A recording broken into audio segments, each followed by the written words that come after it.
Quand une mère se lève avant l'aube, ce n'est pas seulement pour nourrir ses enfants.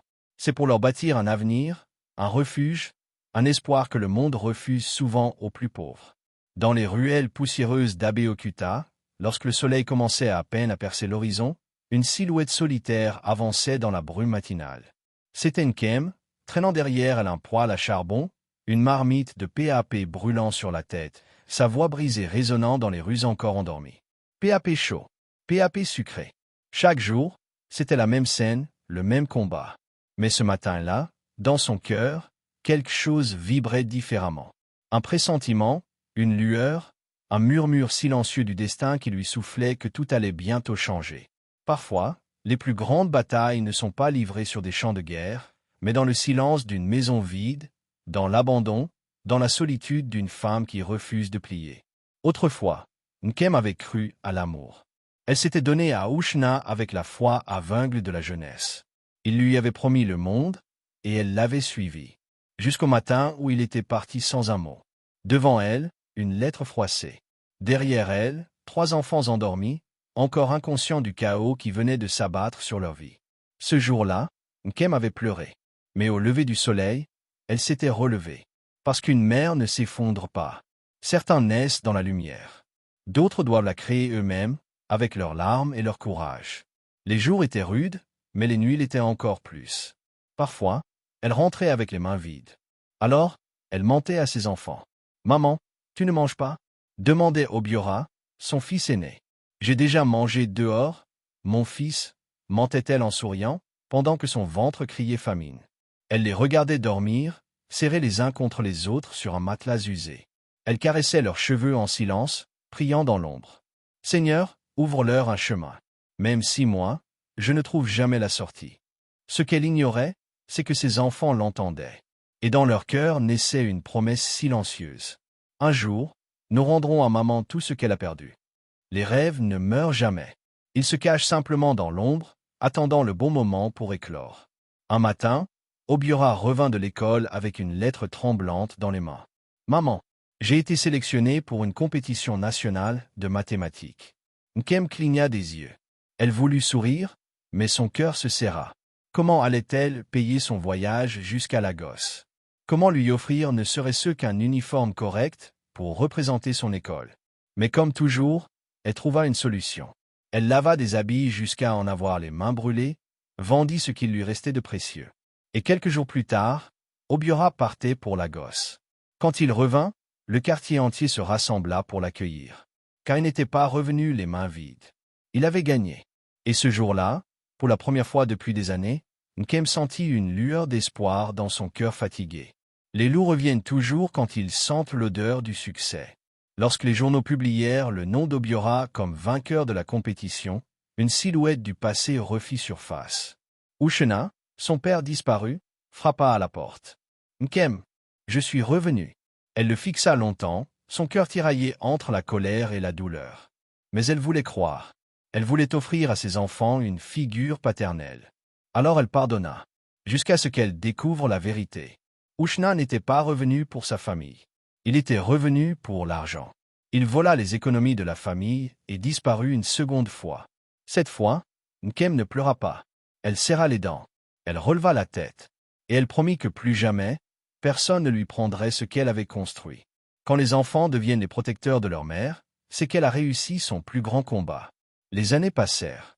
Obiora devint médecin, Amaka une brillante avocate, Eboa un ingénieur promis à un grand avenir.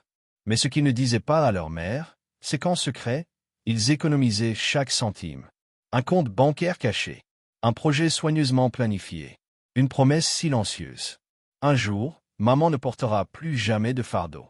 Et ce jour approchait. Parfois, les rêves prennent des années à se réaliser.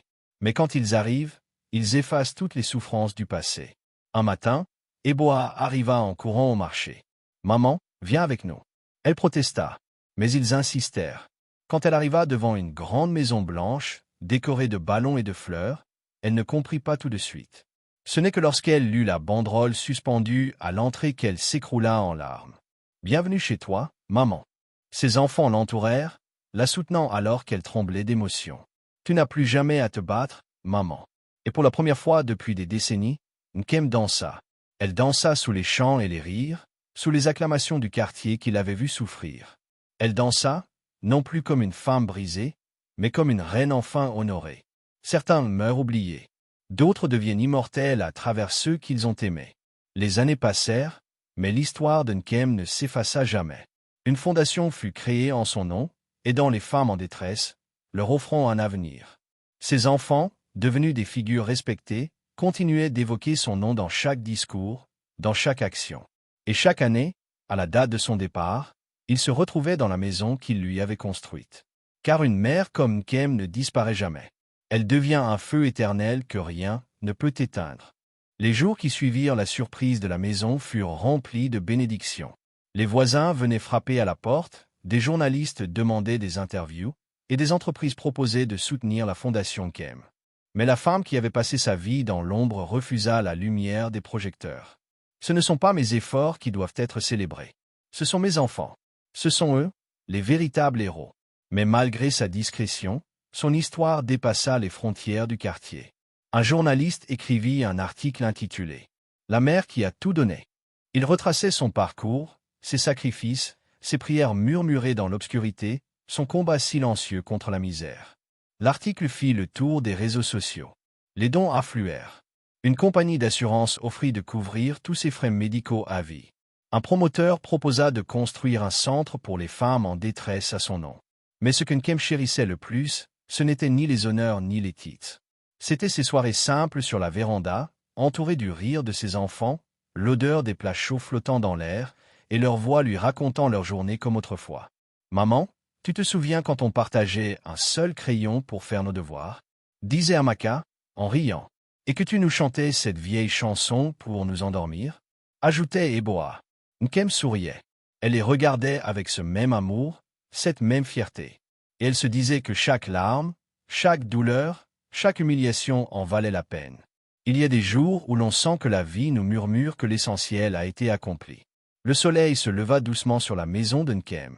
Elle ouvrit les yeux lentement, savourant le silence apaisant du matin. Il n'y avait plus de cris de vendeurs, plus de bruit de marmite sur un poêle à charbon. Juste la brise légère caressant les rideaux et le chant familier des oiseaux qui venaient, comme chaque matin, lui tenir compagnie. Mais ce jour-là, elle sentit que quelque chose avait changé. Ce n'était pas une douleur, ni une fatigue. C'était une paix profonde, un murmure de l'univers lui disant que son combat était terminé. Elle se leva doucement, choisit un pagne doux et coloré, se coiffa avec soin, appliqua un peu d'huile parfumée sur ses poignets et s'assit sur la véranda. Quand Obiora se réveilla et la vit ainsi, il s'assit à côté d'elle sans un mot, tenant simplement sa main. Ils restèrent ainsi longtemps, leurs cœurs liés par un amour trop profond pour avoir besoin de mots. Plus tard dans la journée, Amaka revint d'une réunion, le cœur rempli d'excitation. « Maman, on va ouvrir une deuxième branche de la fondation à Port Harcourt. » Mais en voyant le regard calme de sa mère, elle ralentit le pas, posa ses documents et s'agenouilla à ses pieds comme une enfant. Nkem caressa doucement sa tête et murmura « Je suis fier de toi, ma fille. Plus que tu ne pourras jamais comprendre. » Quand Eboa arriva en courant, un large sourire sur le visage, il tenait des plans dans ses mains. « Maman, regarde, c'est un projet d'ingénierie auquel j'ai participé. » Nkem le regarda, ce petit garçon qu'elle avait porté sur son dos, devenu un homme. Elle le prit dans ses bras, le serra fort contre elle et chuchota. « Tu es un homme maintenant, mais tu resteras toujours mon petit garçon. » Ce soir-là, ils dînèrent ensemble, partageant un repas fait avec amour par Amaka. Ils rirent, parlèrent de leur enfance, de leurs souvenirs, des nuits difficiles qui semblaient maintenant si loin.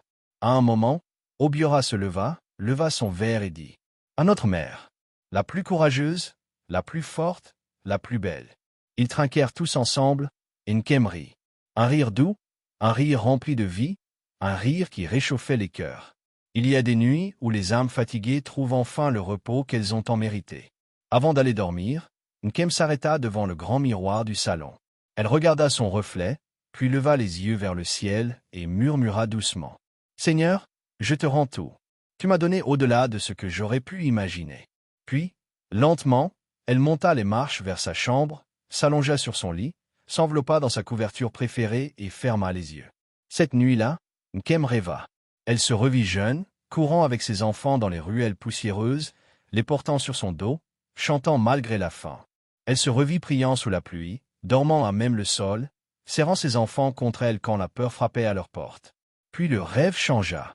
Elle se vit dans un jardin lumineux, marchant sans douleur, vêtue de blanc, entourée d'une lumière paisible. Une voix douce lui dit « Tu as accompli ta mission. » Et alors que l'aube approchait, dans la maison qu'elle aimait tant, Nkem s'endormit pour la dernière fois. Certains meurent oubliés. D'autres deviennent immortels à travers ceux qu'ils ont aimés. Le matin suivant, Obiora frappa doucement à sa porte. Pas de réponse. Il entra lentement, la trouva allongée, paisible, un sourire sur les lèvres. Il comprit immédiatement. Il tomba à genoux, prit doucement sa main et pleura. Amaka et Eboa accoururent. Dès qu'ils la virent, ils s'arrêtèrent net. Ils savaient, mais malgré la douleur, ils n'étaient pas tristes. Ils savaient que leur mère était partie en paix. Une légende. Une mère comme Nkem ne disparaît jamais. Elle devient un feu éternel qu'aucun vent ne peut éteindre. Les jours qui suivirent furent remplis d'hommages. Son histoire fut racontée dans les journaux, à la radio, même à la télévision. À l'entrée de la fondation Nkem, une plaque dorée fut installée. Une mère, une guerrière, une reine. Ses enfants, devenus des figures respectées, continuaient d'évoquer son nom dans leurs discours, leurs actions, leurs succès. Et chaque année, à la date de son départ, il se retrouvait dans la maison qu'il lui avait construite. Il nettoyait le jardin, s'asseyait sur la véranda, buvait du thé et parlait d'elle comme si elle allait sortir d'une pièce à tout moment. Car Nkem n'était jamais parti. Certains noms disparaissent avec le temps. D'autres résonnent à travers les âges, portés par ceux qu'ils ont marqués. Les jours qui suivirent le départ de Nkem furent remplis de prières, de chants et d'hommages. Les rues d'Abeokuta, où elle avait marché pieds nus, où elle avait crié « PAP chaud »,« PAP sucré », où elle avait versé des larmes en silence, vibraient maintenant de son souvenir. La fondation Nkem organisa une cérémonie officielle. Ce jour-là, des centaines de femmes en boubou colorés se rassemblèrent devant le centre nouvellement construit portant son nom. Des veuves, des mères célibataires, des jeunes filles qui avaient retrouvé espoir grâce à elles. Le maire de la ville prit la parole. Aujourd'hui, nous honorons une femme qui n'a jamais cherché la richesse, mais qui a construit une fortune plus précieuse que l'or, un héritage d'amour, de courage et de résilience. Les yeux embués de larmes, Amaka s'avança. Ma mère disait toujours que la pauvreté pouvait nous entourer, mais qu'elle ne devait jamais entrer dans notre cœur. Aujourd'hui, nous nous engageons à faire en sorte qu'aucune femme ne traverse seule ce qu'elle a vécu. Les dons continuèrent d'affluer. Un hôpital pour femmes en difficulté fut construit à son nom. Une école primaire gratuite pour les orphelins fut inaugurée avec sa photo à l'entrée. Son histoire était désormais enseignée dans les écoles, racontée dans les églises, partagée sur les réseaux sociaux sous le titre Nkem, la mère du peuple. Le temps passe, les visages changent, mais certaines âmes ne s'effacent jamais. Les années s'écoulèrent, et les enfants de Nkem poursuivirent son œuvre. Obiora ouvrit d'autres cliniques gratuites à travers le pays, offrant des soins aux plus démunis. Amaka se lança dans la politique pour défendre les droits des femmes, devenant une voix incontournable au sein du gouvernement. Eboa révolutionna l'urbanisme en construisant des logements abordables pour les familles pauvres, refusant de bâtir des immeubles luxueux alors que des mères dormaient encore sous les ponts. Mais chaque année, le jour de l'anniversaire de leur mère, ils rentraient chez eux, dans cette maison qu'ils lui avaient construite, où tout avait commencé. Ils s'asseyaient sur la véranda, buvaient du thé et se racontaient leurs souvenirs comme si elle était encore là. Maman aurait aimé voir ça, murmurait parfois Eboa en montrant les dernières réalisations de la fondation. Elle nous voit, répondait Amaka en souriant. Et il savait que c'était vrai. Il y a des personnes qui naissent et meurent sans laisser de traces. Puis il y a celles dont l'âme devient une légende. 10 ans après son départ, une statue fut érigée en son honneur au cœur d'Abeokuta. Elle représentait une femme tenant 3 enfants par la main, symbole de son amour et de son combat. Sur la plaque, on pouvait lire « Nkem, une mère, une guerrière, une légende ». Le jour de l'inauguration, Obiora, Amaka et Eboa se tenaient devant la foule, émus.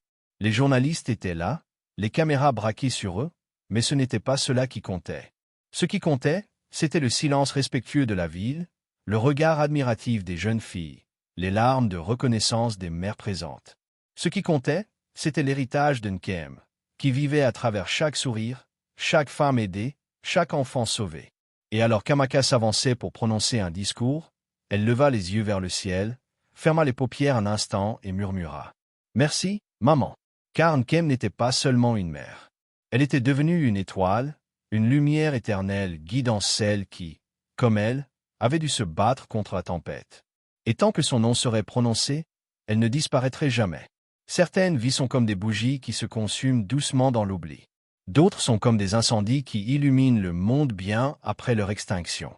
Des décennies plus tard, lorsque les petits-enfants et arrière-petits-enfants de Nkem demandèrent « Qui était notre grand-mère ?» Leur réponse fut simple. Une femme qui a transformé la souffrance en amour. Une femme qui nous a appris que la richesse la plus précieuse n'était pas l'or, mais le cœur. Et chaque fois que l'on passait devant la fondation Nkem, devant les hôpitaux et les écoles qui portaient son nom, un murmure flottait dans l'air. Merci, Nkem. Car une mère comme elle ne meurt jamais vraiment. Elle devient une légende qui traverse les âges.